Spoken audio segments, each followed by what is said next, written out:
let's kick it off with a big story today, an assault in Clarendon. And it has now gone viral on Twitter because the victim, Arlington resident Adam Theo, posted photos after the attack to Twitter. We do want to warn you, they are difficult to look at. Yes, indeed.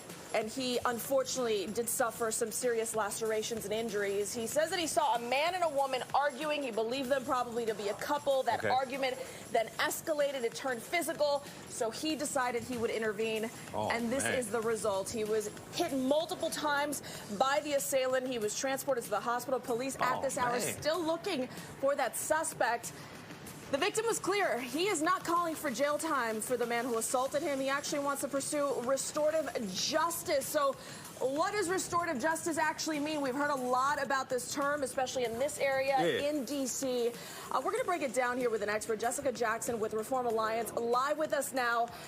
Jessica, for people who may not be exactly clear, and it is a very broad term, how would you explain restorative justice?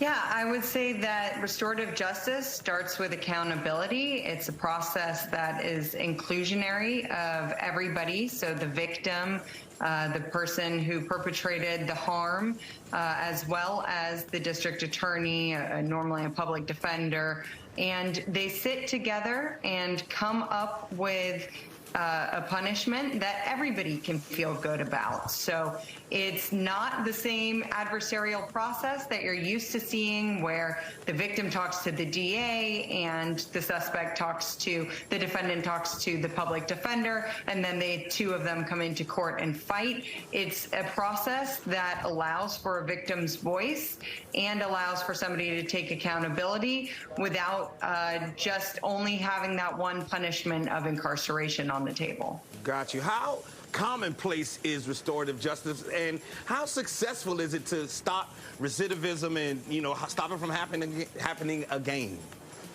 Well, I think it's important first to note that the victim here, Mr. Theo, called out in his thread that he did not want to just see this person go to jail because he doesn't feel like that's going to actually address the issue.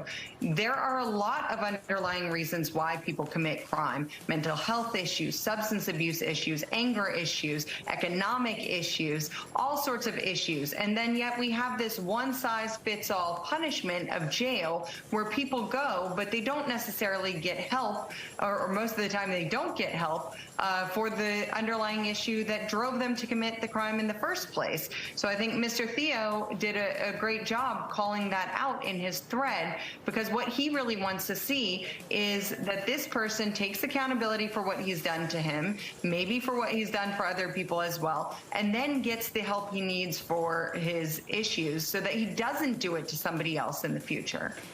Jessica, I think a lot of people would agree it's very benevolent, given the pictures from this victim, that he would offer up the option of reformative justice. But at the same time, we don't know anything about the suspect. We have no idea what his criminal history is. We have no idea how many times he has beaten somebody else. We don't know anything about him. So I think it would probably be a little bit precipitous at this point to say that this is the path that it should be taken, although I agree maybe exploring is worthwhile. But why is there that hesitance to tell how often this actually works? Because it seems like we talk about it a lot, and yet we don't know if it works. Yeah, the data that we have seen is that it does work and that it has a very high success rate. What we do know also about the current criminal justice system, the traditional courtroom setup, is that it doesn't work. Jail and prison doesn't work 68% of the time nationally. So that's 68% of those folks who are ending up back inside of jails and prisons, sometimes not for committing a new crime, sometimes just for a technical violation, but a lot of the time it's because those underlying reasons why they committed the crime still haven't been dealt with. And even if they're not ending back up in jails or prisons, they're certainly not getting the supports that they need from the system to be successful. What we know is with restorative justice, they'll actually take a look at that and they'll be able to address those factors, and that's why it has such high success rates. All right, Jessica Jackson, thank you.